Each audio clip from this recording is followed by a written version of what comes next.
I do think that overall there's more good than bad in that game. I think if we start with the offensive side of the ball, I think the second half is a blueprint for how we'd like to play. The first half, we just sort of put ourselves behind the curve, played a little bit too much one-on-one. Our decisions to pass were usually about a dribble and a half late. And so we weren't able to capitalize on some advantages that we gained. But I think the second half was a much better picture of how we'd like to play offensively. Defensively, I think we lost the plot a little bit in the second half in terms of protecting the basket. We probably got a little bit worried about some of their three-point shooters. And, Morant in particular was able to get in the paint a lot more in the second half than he did in the first half. And they hurt us on the glass, 13 offensive rebounds. I think, we did the same thing to them on the other end, but I thought we had some good moments in the first half, physically rebounding. And in the second half, we didn't do quite as good of a job. But, it's funny, you lose by 2 and it doesn't feel good, but I truly did feel like there was more good than bad in that game. I think there's a lot of bright spots. I think a bunch of our young players played well. Obviously, Walker had a great game. I thought Taylor was great. Lowry was a beast tonight. And I thought we got some good play from a lot of guys. And, the margins are thin in the NBA between winning and losing. And, we'll get back to the gym tomorrow, watch some film, and off we go.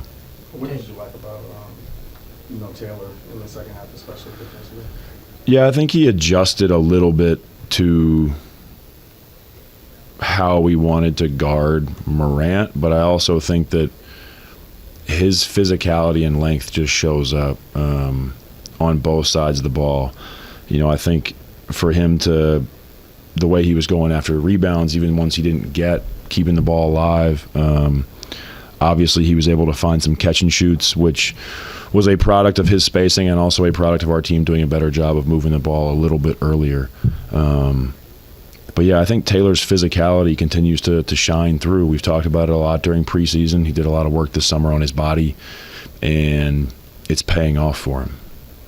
With Walker, I thought there were a lot of rebounds that kind of contested rebounds he may not have gotten last year tonight. How much of that was strength and how has he improved there, and then how much of that is kind of a difference in mental focus on pitching at those players? Yeah, it's probably a little bit of both. I thought in the preseason the Dallas game was his best rebounding game in terms of getting some contested ones. Tonight obviously exceeded that.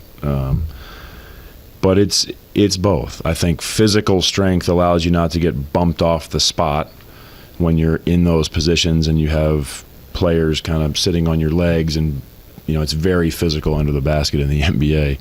And it is a mindset thing. I think that Walker, he's a very conscientious person, and sometimes that can be a little bit crippling.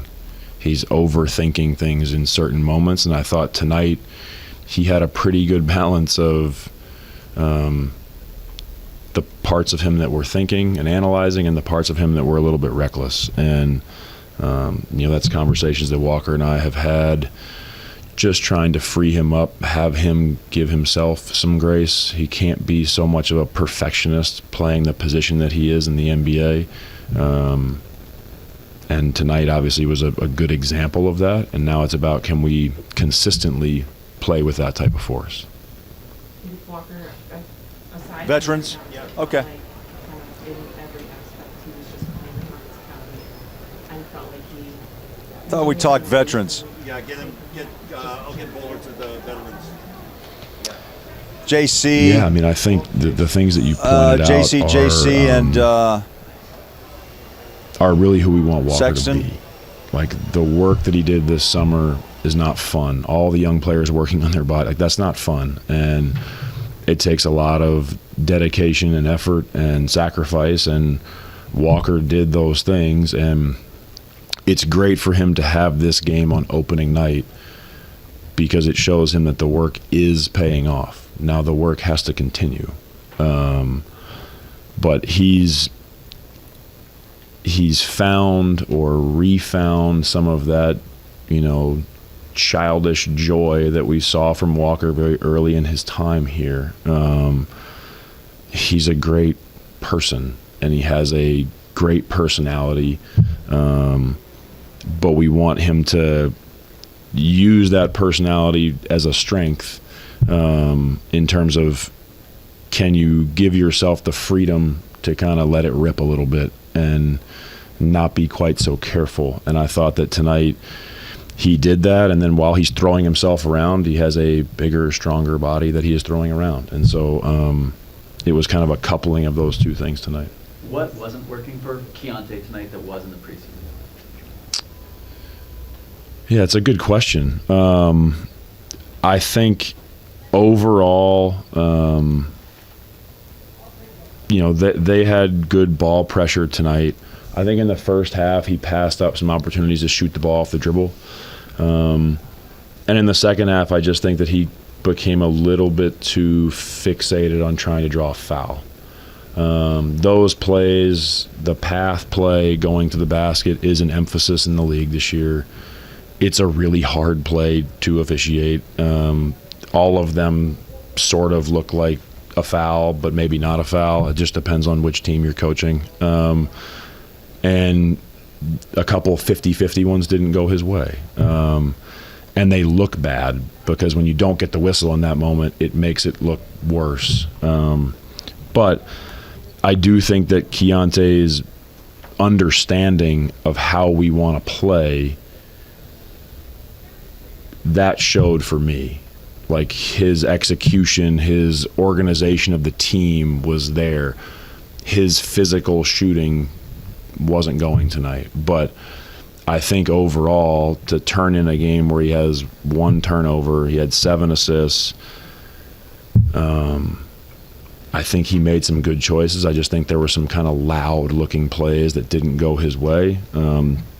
Obviously missed a few free throws that he wants to make, and Keontae's a very good free throw shooter, so that's not a concern for me at all.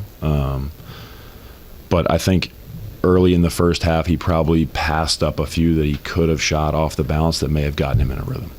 You may have touched on this already a little bit, but what was different offensively for Taylor in the second half versus the first half, all of his points in the second half? Yeah, I mean, I think ultimately Taylor benefited from a shift in the mindset of the whole team. Taylor's been pretty consistent with his execution offensively. We don't run a ton of plays for Taylor, so he is relying on the team. And there's plays that Taylor makes that are purely because of his effort to sprint the floor or to crash the glass. And then there are some plays that are he's spaced properly, and it's up to the person with the ball to make a good decision. And I think that he benefited from some good decisions in the second half, and the work that he's been doing on his shooting paid off today. Thank you. Thank you. Thanks, Will.